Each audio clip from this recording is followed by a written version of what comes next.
Journalist association of Andhra Pradesh 32వ ఆవిర్భావ దినోత్సవ వేడుకలు నెల్లూరులో ఘనంగా జరిగాయి. జిల్లా అధ్యక్షుడు ద్రోణాదుల నరేష్ కుమార్, ప్రధాన కార్యదర్శి చరిత్ర కుమార్ ఆధ్వర్యంలో నగరంలోని విశ్వభారతి అందుల పాఠశాలలో విద్యార్థుల నడుమ కేక్ కట్ చేసి సంబరాలు చేసుకున్నారు. విద్యార్థులకు పండ్లు పంపిణీ చేశారు. ఈ సందర్భంగా అధ్యక్ష ప్రధాన కార్యదర్శులు మాట్లాడుతూ జాప్ యూనియన్ జర్నలిస్టుల సమస్యల పరిష్కారం పట్ల ఎల్లప్పుడూ ముందుంటుందన్నారు. జర్నలిస్టులను అన్ని విధాలా ఆదుకునేందుకు జాప్ ఫౌండర్ సభ్యుల ఉప్పల లక్ష్మణ్, రాష్ట్ర అధ్యక్షుడు రవితేజల నేతృత్వంలో ముందుకెళ్తామని వెల్లడించారు. కేవలం జర్నలిస్టులకు సమస్యల పరిష్కారానికే కాకుండా సామాజిక సేవా కార్యక్రమంలోనూ జాప్ ముందు ఉంటుందన్నారు. ఈ కార్యక్రమంలో జాప్ నెల్లూరు జిల్లా కోశాధికారి సురేంద్ర, ఆర్గనైజింగ్ సెక్రటరీ మురళి, నాయకులు వెంకయ్య, ప్రవీణ్ తదితరులు పాల్గొన్నారు.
Happy anniversary. Someone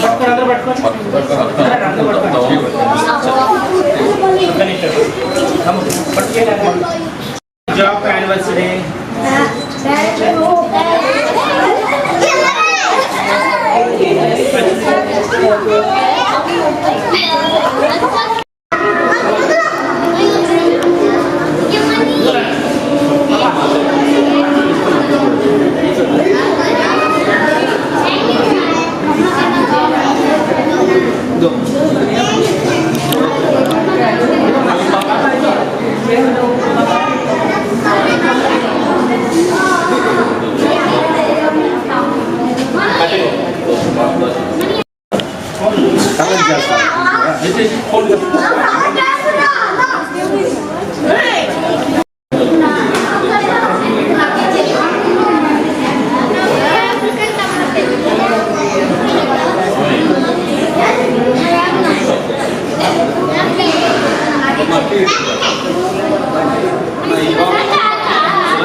అందరికీ నమస్కారం. నా పేరు నరేష్ కుమార్, జాప్ జిల్లా అధ్యక్షులుగా ఉన్నాను.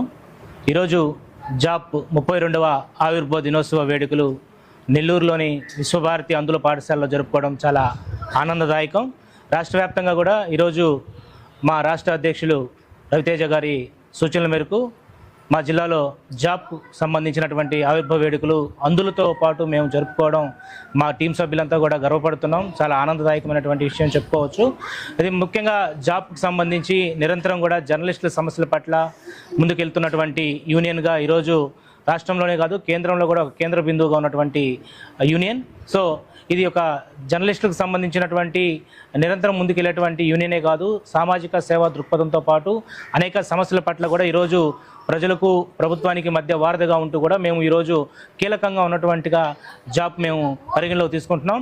రానున్నటువంటి రోజుల్లో జాబ్ని మరింత ఆదరించాలని చెప్పి ముఖ్యంగా జాబ్కు సంబంధించినటువంటి కమిటీ సభ్యులు కూడా నిరంతరం కూడా ప్రజాపక్షాన్ని నిలబడాలని కోరుకుంటూ అందరూ కూడా నమస్కారాలండి.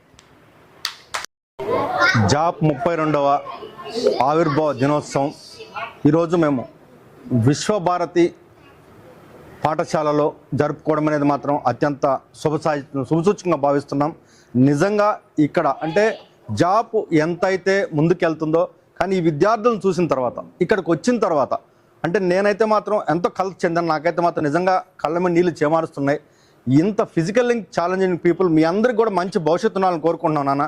మీ అందరూ కూడా బాగా చదువుకోండి. ఇంత పెద్ద ఆర్గనైజేషన్, ఇలాంటి ఆర్గనైజేషన్ ఉండడం కూడా ఒక గొప్పతనమే. ఇంత పెద్ద అంటే ఇంత వాల్యుబుల్ సైట్లో మిమ్మల్ని ఇక్కడ ఉంచి క్రోడీకరించి మీకు ఒక ఉజ్వలమైన భవిష్యత్తు ఇచ్చేదానికి ఇక్కడ కష్టపడుతున్నటువంటి ప్రతి ఒక్కరికి కూడా అంటే ఫ్రమ్ ది బాటమ్ ఇక్కడ ఉన్నటువంటి ప్రతి ఒక్క స్వీపర్ కానించి ఏదైతే ఈ ఆర్గనైజేషన్ రన్ చేస్తున్నటువంటి ఈ ఆర్గనైజేషన్కి ఉన్నటువంటి రోసం గారి దాకా నా హృదయపూర్వక అంటే వారి యొక్క పవిత్రమైనటువంటి ఆత్మకి శాంతిచుకాలు చేకూరుకుంటున్నాను. అలాగే ఈ జాప్ ఆవిర్భావం ఈరోజు రాష్ట్రం అంతా కూడా ఒక పండుగలాగా జరుపుకుంటున్నాం. ఈరోజు మా యొక్క సీనియర్స్ ఎవరైతే ఉన్నారో నరేష్ గారు, మురళీ గారు, వీళ్ళిద్దరి సమక్షంలో మేము ఇక్కడ జరుపుకోవడం అంటే మాకంత సంతోషంగా ఉంది. ఈ యొక్క కార్యక్రమాన్ని ఇంకా కూడా భవిష్యత్తులో మరింత ఉజ్వలంగా అంటే మరింత మందికి చేరువయ్యేలాగా అంటే సేవా కార్యక్రమాలు చేసేలాగా అంటే మా యొక్క ఈ కార్యక్రమం ఇది జర్నలిస్టులకి అయినప్పటికీ కూడా మేము జర్నలిస్టులుగా ఉంటూ మీ అందరికీ కూడా ఎంతో కొంత ఉపయోగపడే విధంగా ముందుకు సాగడం అనేది కూడా మాకు చాలా సంతోషదాయకంగా ఉంది. కానీ ఇక్కడికి రావడం అనేది మాత్రం ఈరోజు నా జీవితంలో నాకు ఇదొక మంచి అనుభూతిని మిగిల్చిన మాత్రం నేను తెలియజేస్తున్నాను. ధన్యవాదాలు. నా పేరు చరిత్ర కుమార్, జాప్ నెల్లూరు జిల్లా ప్రధాన కార్యదర్శిగా బాధ్యతలు చేపడుతున్నాను. అసోసియేషన్ ఆఫ్ ఆంధ్రప్రదేశ్ ఫౌండర్ సభ్యులు గౌరవనీయులు ఉప్పల్ లక్ష్మణ్ గారి సారథ్యంలో, రాష్ట్ర అధ్యక్షుడు రవితేజ గారి సారథ్యంలో ఇవాళ జాప్ ఆవిర్భావ దినోత్సవ వేడుకలను రాష్ట్ర వ్యాప్తంగా అన్ని జిల్లాల్లో కూడా ఘనంగా జరుపుకుంటున్నాం. ప్రత్యేకించి నెల్లూరులో విశ్వభారతి అందుల పాఠశాలలో విద్యార్థుల నడుమ కేక్ కట్ చేసి ఏదైతే ఫ్రూట్స్ కూడా పంపిణీ చేయడం జరిగింది. చాలా ఆనందంగా అయితే ఉంది. ప్రధానంగా జర్నలిస్టులకి సంబంధించినటువంటి సమస్యల పట్ల నిరంతరం ముందుకెళ్తుంది జాప్. రాష్ట్రంలోనే కాదు దేశవ్యాప్తంగా జాప్ అనేది కీలకంగా మారింది. ఖచ్చితంగా కూడా జర్నలిస్టులకు సంబంధించినటువంటి ఎలాంటి సమస్య ఉన్నా కూడా జాప్ ముందుకు అడుగులేస్తుంది. కేవలం జర్నలిస్టులకు సంబంధించినటువంటి సమస్యలే కాదు, సామాజిక సేవా కార్యక్రమాల్లో కూడా జాప్ ముందుంటుందని చెప్పి ఈ సందర్భంగా తెలియజేస్తున్నాం. ఈరోజు జరుపుకుంటున్నటువంటి 32వ ఆవిర్భావ దినోత్సవ వేడుకల్లో మాత్రం నెల్లూరులో ఘనంగా జరుపుకోవడం చాలా ఆనందంగా. ఈ వీడియో కనుక మీకు నచ్చినట్లయితే లైక్ చేసి షేర్ చేయండి. మరిన్ని లేటెస్ట్ అప్డేట్స్ కోసం మా ఛానల్ ని సబ్స్క్రైబ్ చేయండి.